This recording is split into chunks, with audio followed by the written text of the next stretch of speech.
Welcome to Preferred Enemies, the Warhammer 40K. Welcome to Preferred Enemies, the Warhammer. I can't speak. Off to a rousing start. Yeah, this is a great start for our inaugural pickaxe episode. All right, in 5, 4, 3.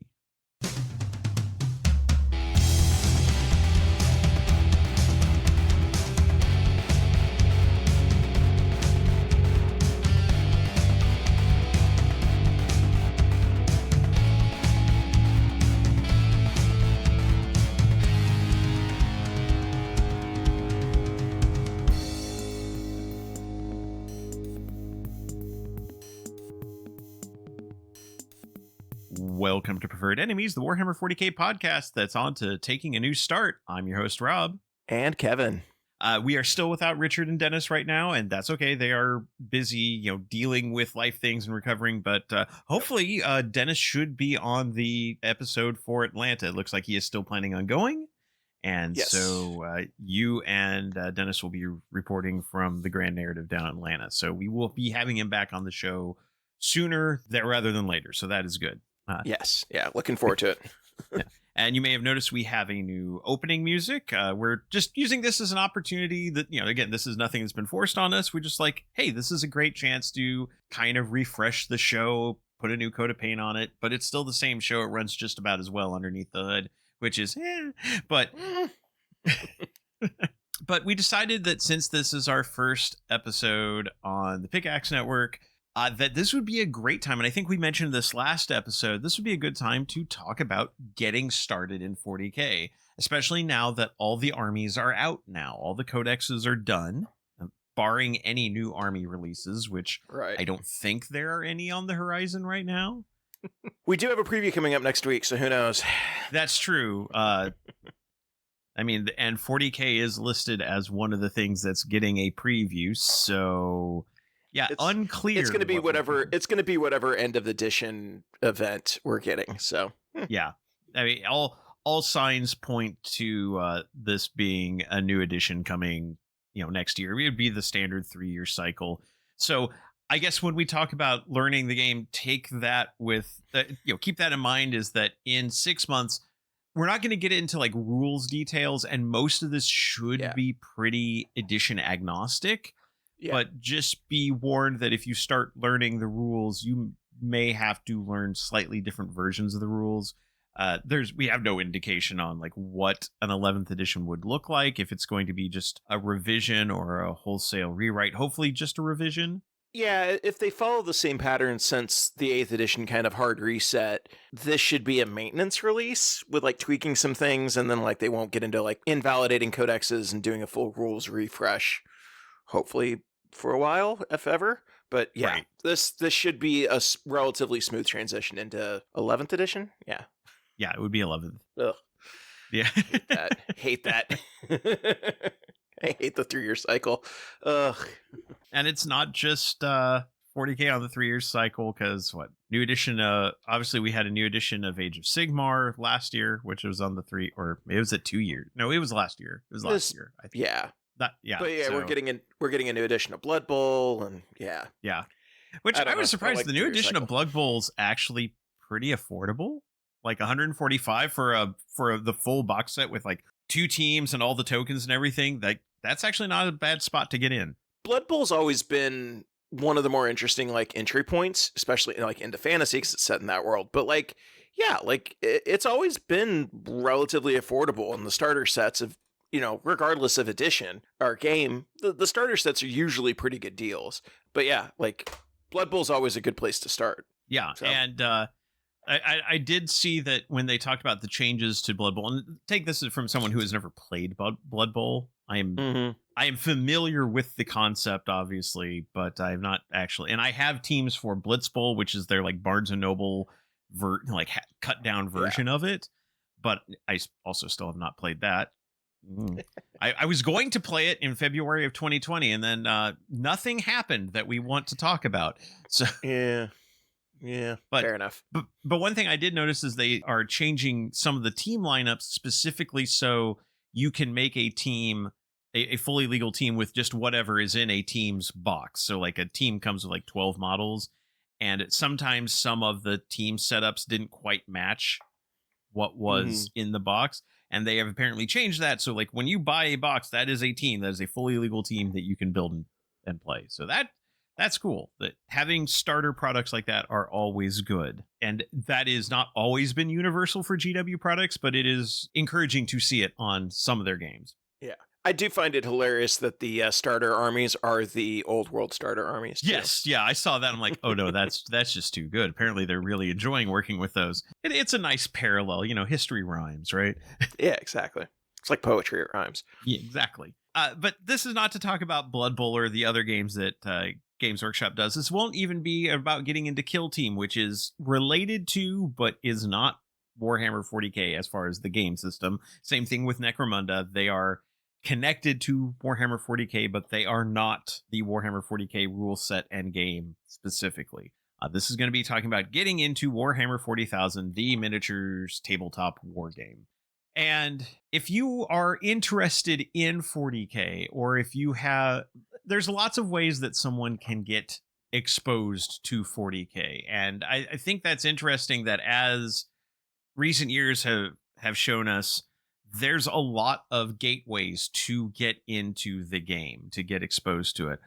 Some of the biggest ones have obviously been video games. Space Marine 2 was a big release this year.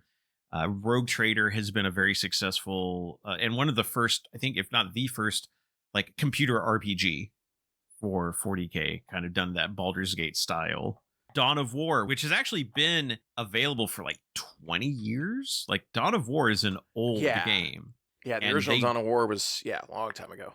Yeah, but they just released like a few months ago, basically a remastered edition, which is still has like the old models, like the old game models in it. So like the graphics are not what I would consider modern, but it's just that it runs on modern systems at a higher resolution.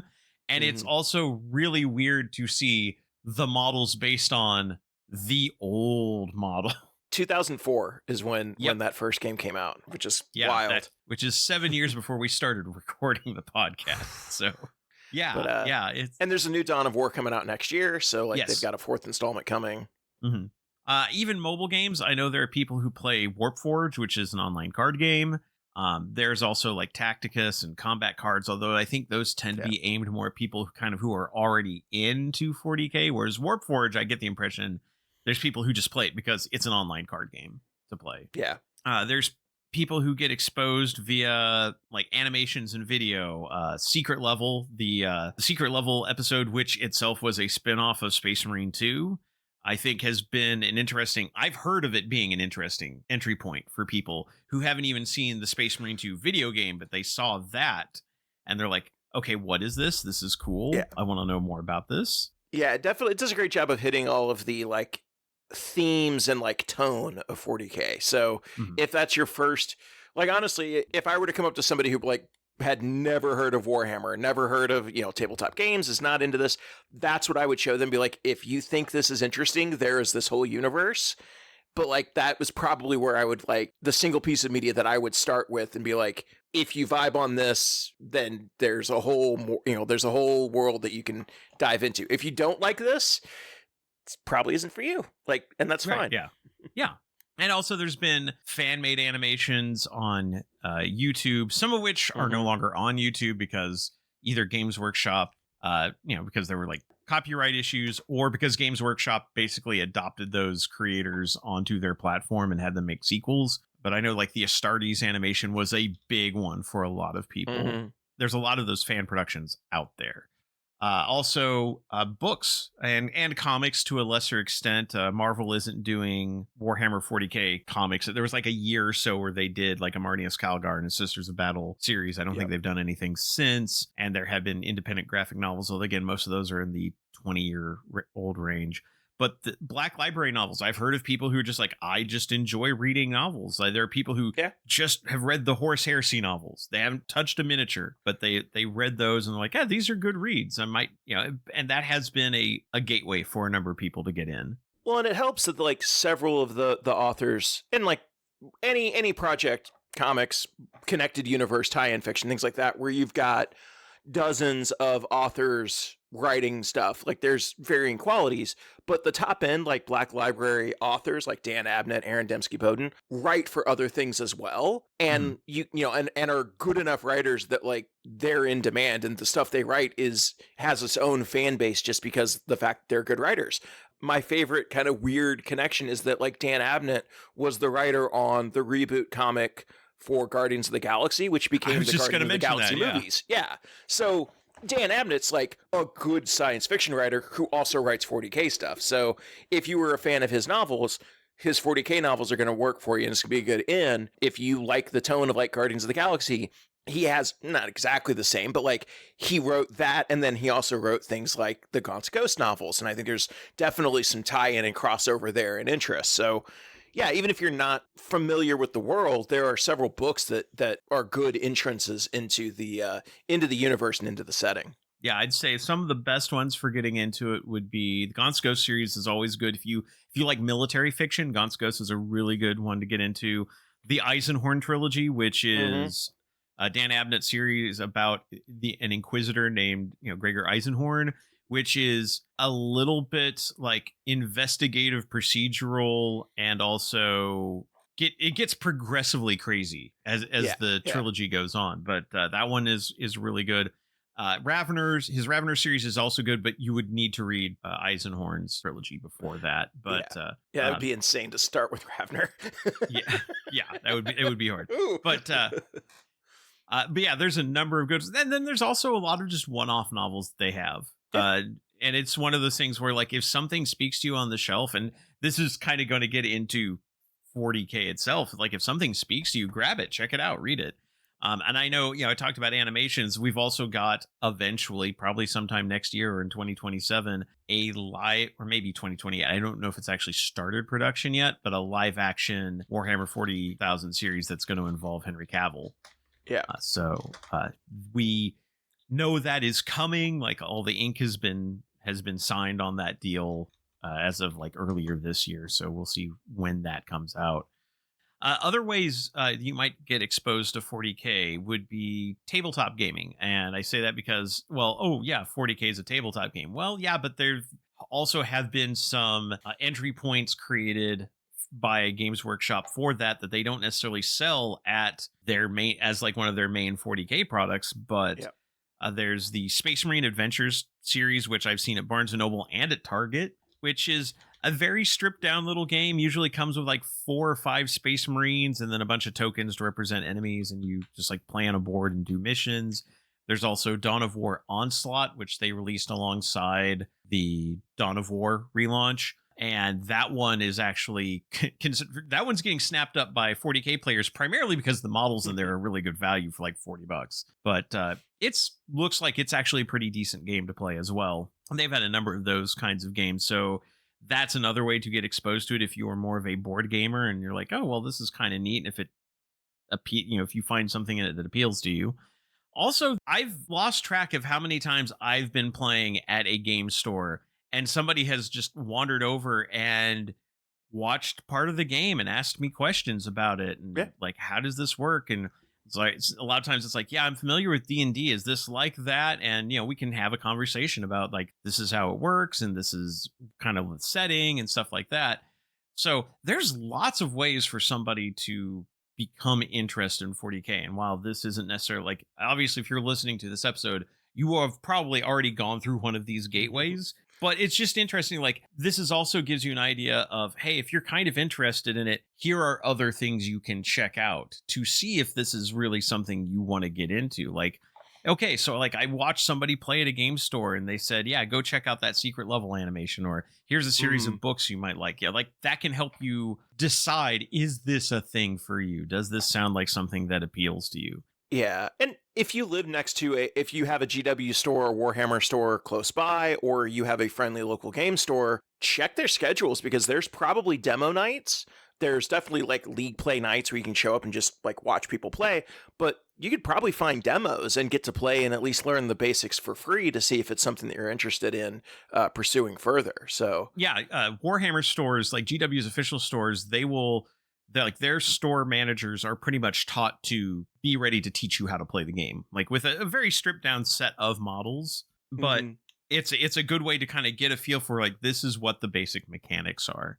And that actually is a good segue into kind of the next point, which is learning about the game. Because like, okay, so we've gotten to the point where you've decided, yeah, this is a thing that kind of appeals to you. You want to learn more about it. You want to see what this is all about. There's several good ways to learn about the game. And besides podcasts, hi, how you doing? We're right here.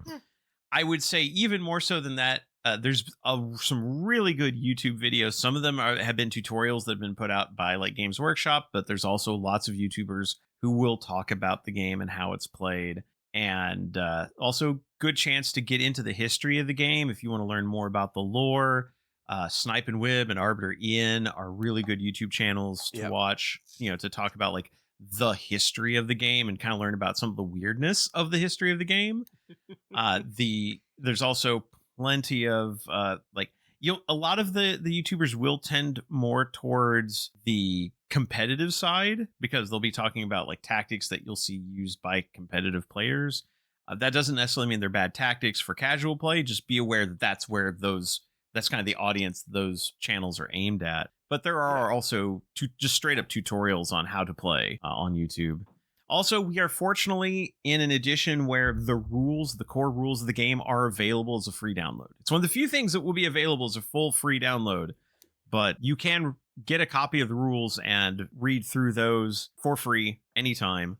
And also, watching people play locally, if that was the way that you kind of got exposed to it, obviously you want to make sure like the people who are playing are cool with you sitting and watching. Like if you wander into a 40K tournament and everybody's kind of on the clock trying to make smart tactical decisions, they probably will not have the time to pause and to let Sure. you ask a question.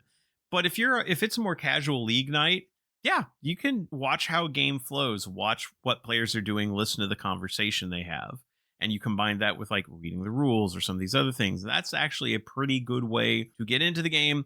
Also, Games Workshop does have starter level products.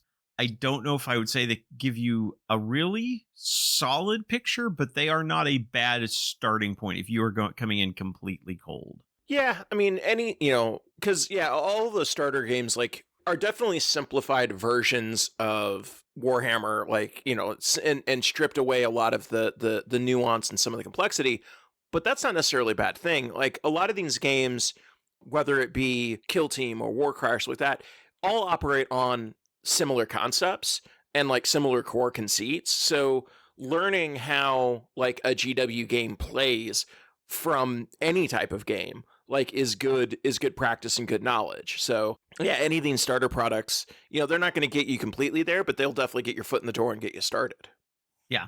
There's three different tiers of starter product that they have. There's the introductory set, which is about $70, the starter set, which is 115, and the combat patrol starter set, which is 220.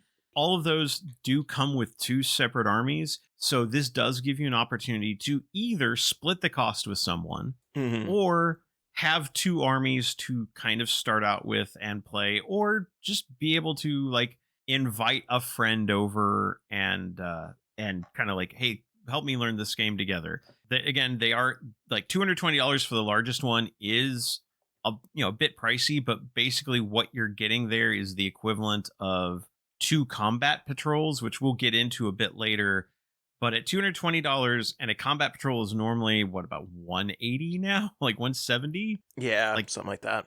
that's actually not a bad deal. Plus, it comes with terrain, which is a big add-on that the other sets don't. So, like, you have everything to start with right there. So that is actually a pretty good point. And if you can split the cost on that with somebody, $110 each is not bad. Yeah, for sure. Now, you are limited to the two armies that are in that set, and that's one of those cases where, and this leads us into our next topic, which is picking an army. And you may look at those starter sets and decide, I don't know if I like the aesthetics of either of those. I just don't like those armies. Those armies don't call to me. And that's fine because that's not the only way to get into the game. Again, the rules are available for free. There's plenty of ways to learn. You do not need the starter products. And in fact, most of the people I know who have started the game recently did not do it with a starter set. I have Mhm. met people and I've played against people at tournaments who did start with a starter set, like bought one or two of them and like split them with somebody to have like larger armies. And that's totally fine. But if that's not an army that you want to play, well, how do you figure out what you want to play? And I think picking an army is really about what calls to you. Yeah, for sure. Yeah, there's a lot of other like we'll get into them. There's a lot of like other things to consider, like number of models and cost, and these are not insignificant. These are things you definitely need to think about.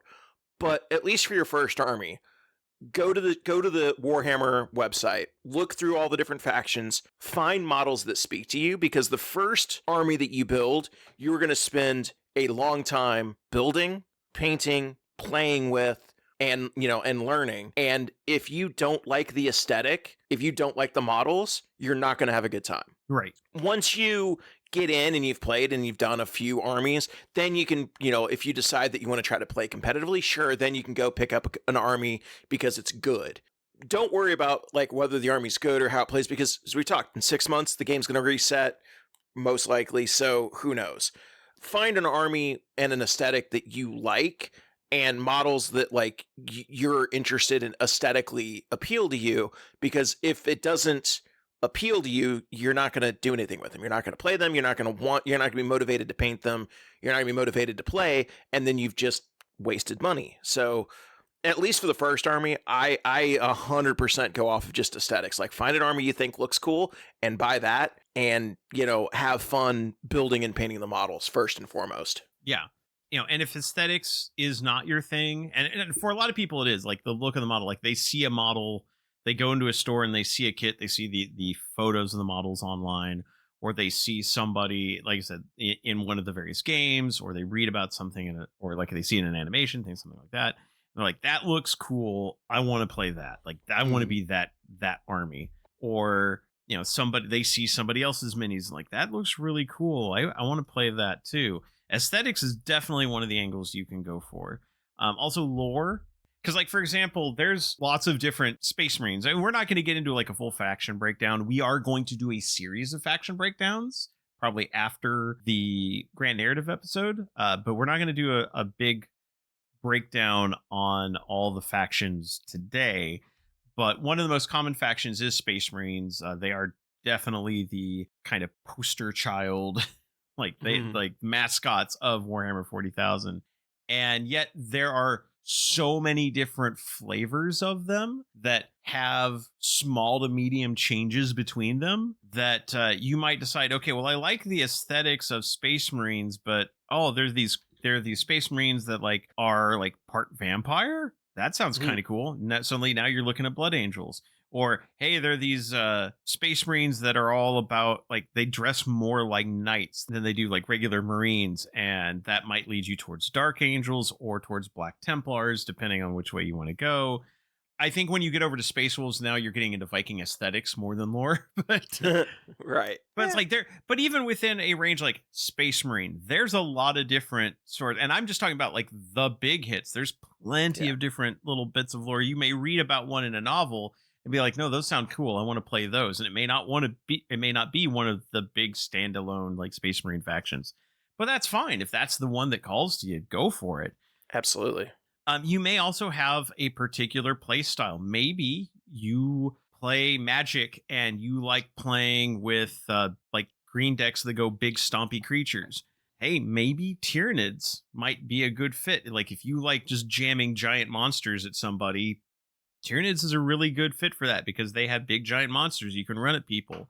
If you prefer playing control decks, or like you like getting into like the magic aspect of Magic, maybe something like Thousand Suns, which is built around sorcery, might be your thing. So like think about how playstyle works. Maybe you are into like military history and you want to play something that's going to play more like a mixed arms military. Imperial Guard is probably the way you would want to go. But maybe you're more into World War I history, and then now again we're also getting into the aesthetics a bit, and well, there's a flavor of the Imperial Guard, or the Astra Militarum as they call it for legal reasons. And that would be the Death Corps of Krieg, which are basically like, what if we took all the World War I armies and smushed them together into one design? Or maybe you play D&D and you like playing barbarians, so you want to run up and hit it with the stick. So Right. play World Eaters. Exactly. Or maybe you like giant robots, in which case the Tau Empire might draw. It's a running joke that Tau is the Tau Empire was made for Gundam fans, and we'll see if that may or may not be true. But hey, if you like giant robots with guns, there are a few factions better at giant robot with gun than the Tau. So many guns. So many guns. So, just think about like what appeals to you, what seems like it might be fun to play for you. I will say the one way, and you kind of touched on this earlier, Kevin, but the one wrong way to pick an army, especially if you're starting out, is watching tournament gameplay and saying, what is the most popular thing? I want to play that. What is the most powerful thing? Because that will change. And besides the fact that we are looking at probably getting a new edition in about 6 to 8 months, there's quarterly balance updates. Yeah. Armies that are doing too well get brought down. Armies that are not doing as well hopefully get brought up. Sometimes that doesn't always pan out. What the actual list is that does well, it's like trying to chase after the meta in Magic, but far harder, because in Magic you don't have to build and print the cards yourself. Right. So I would say it was more expensive, but I don't know. No, I don't know. Depending on what format you play, like some formats of Magic way more expensive, but there's plenty of like formats now that you can get into for like $60-$70. You cannot do that with 40K generally. But yeah, it's like, as a new player, do not chase the meta. There are definitely competitive players that do chase the meta. That's kind of what they're going for, but they also know that what is good will change. Don't do that as a new player, especially because when we get later in the show, we will talk about learning to play. And it's like, oh, I bought the army that is the current hotness. Yeah, it's not going to be the current hotness for you because you don't know how to use it yet. Yes. Yeah. Now, that said, do think about, what are you getting into the game for? Like, what kind of game do you want to play? I said, competitive players don't get into it as a competitive player, or don't approach the game the same way a competitive player does. But that may be why you're into the game. Maybe you are somebody who is more competitively minded and is like, I see tournaments. Like I saw one at a convention, or they were holding a tournament at my local store, and everyone looked to be having a really good time. And I kind of have that vibe. I like to play to win. Think about that. Like, that may change what army you pick. So while I wouldn't say necessarily chase the meta, kind of if that's what you want to do, be aware of where stuff does sit in the meta, but I wouldn't necessarily tailor your purchases to a particular meta build. So like if somebody says, this army struggles, or even more importantly, this army is hard to play, because there are definitely armies that are more complex than others, and that may change where you want to go. Because if you're starting off and you want to get into tournaments, maybe you don't pick the hardest army to play. Yeah, and as we said, we'll say this a bunch. The game changes. Like it is actively, at this point, it's actively being rules balanced. It's actively being watched. It's actively being like rebalanced by GW. So, just because an army is the hotness right now, okay, I see that the World Championships are coming up this week. I'm going to start following that. I'm going to see who wins. Okay, Black Templars, whatever, wins the World Championships. I'm going to go buy that list and play that army. By the time you buy the models, build them, and paint them, there will be a rules balance that will have changed that. So you can chase the meta and you can play like competitively, but that's a fool's errand starting out, in my opinion. Yeah, no, I agree. Alternately, you may decide you just want to play casually. Maybe this is something that you just jam with your friends once every couple of months. In which case, that is absolutely pick and play whatever you want, because at that point you are just playing purely for love of the game. Love the game. Yeah. And then you may also want to play narratively, which has become an option that has been actively supported more, and there is more narrative play available. In fact, Kevin, you and Dennis are getting ready to go to like the big narrative event for 40K. Yeah. So that may change not only like what army you pick, because again, like the lore and the aesthetics seem really good, but it may change what you build, because maybe there's a particular style of that army that you're just like, you know what, that sounds really cool. I think I'm going to I kind of want to do that because I think it'd Yeah. be a neat story. I have players who have come from a D&D background and they tried competitive play when they first got into it, and they're like, yeah, but this isn't scratching the itch. I want to have games Hmm. that tell a story. And so they started up a narrative league, and they found that that was the kind of play that they wanted to do, and it shaped how they built their armies and how they, like, what faction did they pick and how did they build it and how did they approach play. And so that's that's a good way to approach a game too. So Yeah. think about, yeah, what are you wanting to get into and what triggers your happy place as far as gaming. Because again, this is a hobby where we talked a little bit about this a few episodes ago when we had Rachel and Chris on. One of the things that's so exciting about like 40K as a hobby is that it is like 6 or 7 different little hobbies all like in a trench coat. You've got, you know, the tactics of building lists. You've got the mechanics of building the models and painting them, and you know, staying up on the lore and staying up on the tactics. Like there's so many different things that are in this hobby to scratch a different itch. So, you know, find what you're interested in. And I think a lot of it, you know, why we started off with the various ways that you can get into 40K, because I think the entry point into 40K will determine a lot, at least initially, what you want to get out of it. If you come to it from a role playing perspective, you're probably more interested in the narrative and the story, and, you know, interested in that element of it, creating good, cool stories and unique situations. If you watch the, you know, the secret level animation and you saw Space Marines going ham on a bunch of cultists, maybe you're more interested in playing competitively and like stomping people, you know, stomping people's faces in. And none of that, neither one of those is wrong. Neither one of those is a bad way to play or a bad way to approach it, but it does drive you into different corners and different directions within the hobby. But that's one of the great things about this, is that it's the umbrella is large enough that it supports all of these different styles and motivations. And, you know, there's nothing that says that once you build your first army to play Beer Hammer in the garage, that your next army can't be a narrative army or your next army can't be a competitive army. That's the great thing. If you have like, you know, low level autism, man, you could spend all of your money on this. I feel seen and also targeted, but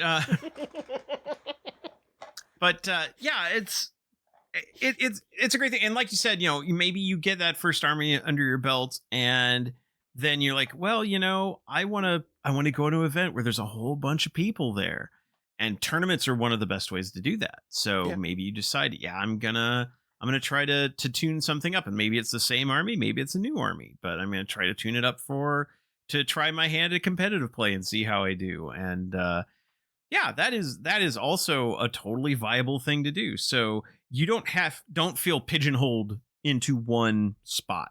You know, it's like Yeah. you have the freedom to, like, once you get in, you can expand and take this in so many different directions. That's one of the beauties of this, is that especially with the wide community of players, there's gonna be an experience for you out there. Like, you Yep. will find it, and you can, and possibly help craft it yourself too. So we're still talking about picking armies though, and Mhm. something you do want to take into account on an army is Yep. price and time. And so price is obvious, but also this is not a cheap hobby to get into. Let's No. just be upfront. The one of one of the starter paths we're going to talk about is combat patrols. And combat patrols, once upon a time, were 140, like 140, $145. They're now 170. Inflation is a beast that we all have to deal with. Yeah. But 170, like that, and that is a very small starting point. So this is not a cheap hobby. So you know, depending on what your budget it looks like, you may want to maximize your purchases so that whatever you get, you're going to get the most out of as far as building an army. And so some armies have fewer models, but the models are more expensive to use on the tabletop because this game uses points. So you have a points allotment to spend. Every model, every unit costs a certain amount of points. Some armies can have a lot of points in a very few models. Some of those would include Adeptus Custodes, Grey Knights. These are both armies that tend towards tough elite soldiers who can hold off assaults and do damage equivalent to larger units. Then, they kind of punch above their weight class. And then you could even go all the way up to the big stompy robots of the Imperial or Chaos Knights, which are going to be like, you'll have an army that has like 5 of them. Yeah. But those models will also be individually more expensive because Knights are like $180 to $200 a piece. So building an army of those, if price isn't an issue, but you don't want to have a lot of models to build, like that might be an army to go for. On the other hand, we mentioned like Imperial Guard or Astra Militarum earlier. That's an army that has lots of models on the field, and those models individually don't take up very many points. So you're going to have to buy a lot to fill out a force. And that's a lot of models that you are going to have to build and eventually paint. So if that is something where you're like, I have the time to build and I have the time to play, but I'm not really much of a painter, or man, painting takes a long time for me, maybe an army that uses a whole bunch of models on the board might not be the right fit for you. Now, again, aesthetics and desire to play should trump all, I think. If you really want to play a guard army, like if that is what calls to you, just know that that's part of the cost of doing it, is that you're going to have a lot of models, or you're going to have to buy a lot of tanks to fill up it, because tanks are a good way to fill up points, but they are also more expensive each. So be aware of that. Again, that doesn't mean this should dissuade you from picking that army if that's really what you want. But when you're like, if you're trying to choose between a couple and you're like, I like both of these, but this one I can get cheaper and get on the table faster, that might be the one to go for. Yeah, I mean, and like I said, that's definitely, I obviously understand that is definitely like an expensive hobby, so budget is a consideration. But yeah, like if you want to play an army, there are ways to do it more affordably and like do it more, if you want to play a guard army, there are alternate sculpts out there. There's other companies that make, that make models that, that are sci-fi soldiers. So, there are ways to do it. But yeah, just be aware that it is a bigger commitment as far as building and painting and acquiring models for some armies over others. But that may be the joy. Like you may come to this from, a game like, say, Bolt Action or a historical game, and like, I want to build and paint, 100 soldiers for my army. Like, that's fine. So just be aware that there is a commitment, that it is a different level of commitment for certain armies than for others. Yeah. And while I will say, and there are people who will tell me I'm committing a cardinal sin by saying this, but you do not have to have your models painted to play with them. Yeah. And especially early on, if you want to get in games, get models built and then play while, and then, kind of paint them along, as kind of interspersing your time. But assembly is still the absolutely required step. You can't really play with unassembled models. So you will have to take that time into account. And I will also say the newer models that Games Workshop puts out, while they are absolutely beautiful, they are not always the fastest to put together, because they will have a surprisingly large number of parts for relatively simple models sometimes. So just be aware, assembly is absolutely part of that time constraint that you're going to have. So you'll have to work that time in. So just, again, if you're talking about an army where I only have like a few models to build, and some, depending on the size of the models, some of those may not have that many more parts than the smaller ones these days. Now, something like an Imperial Knight, which is a big kit, will have a lot of independent parts that will build. But again, the upside of that is you only have to build like 5 of them. Just take that into account. Yeah. So there's trade-offs for sure. Right. I think we're going to go ahead and take a break here for our sponsors, and then when we come back, we're like, okay, you've learned about the game, you decide you're going to get into it, you have picked an army. When we come back, we're going to talk about buying an army and then playing it, and then a little bit of hobby stuff at the end, because as I said, while painting is great, it is not something you necessarily have to do right out the gate. But we will talk about some basic things about painting when at the end of the episode. But first, like I said, we're going to take a break for our sponsors. Also, if you want to help support the show, there's 3 great ways to do that. First off is our Patreon, patreon.com/preferred enemies. So you can join the Patreon. It's basically an online tip jar. It helps support the show by helping us pay for like our website and our recording service, helps us replace mics that they break down.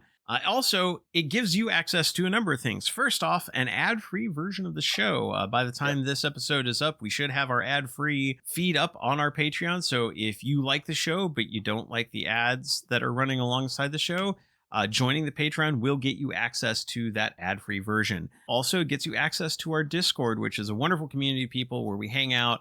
There's joking, there's talking about painting and playing. We've got a list analysis. We talk about card games. We've got a whole bunch of stuff going on the Discord, and we'd love to have you as part of that community.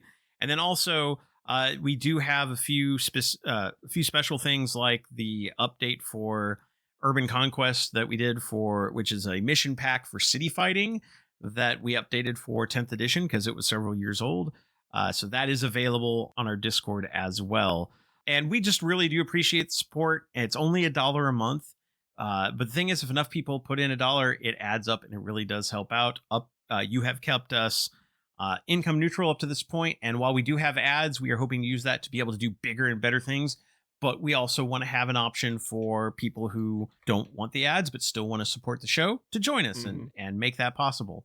Second is our YouTube channel. We are youtube.com/@preferredenemies, which is basically just slight like video versions that you don't get to see our lovely faces, but it is basically a video version of the podcast. Like us there, subscribe, comment, do all the interaction things that the algorithm likes there to help us get the show in front of more people. And third is our merch store, preferredenemies.com/merch, where you can buy t-shirts, stickers, hats, mugs. I think we've got hoodies, beanies. And in fact, we just added a new shirt design. Our Glorious Ineptitude shirt design is now available on the merch store. So if you want to share the joy of those moments when 2 units get absolutely uselessly caught into a slap fight, you can rep the show with a little bit of glorious ineptitude. But anyway, we're going to go ahead and take a break. And when we come back, it'll be time to talk about buying that army that you've picked and learning to play it. See you in a bit.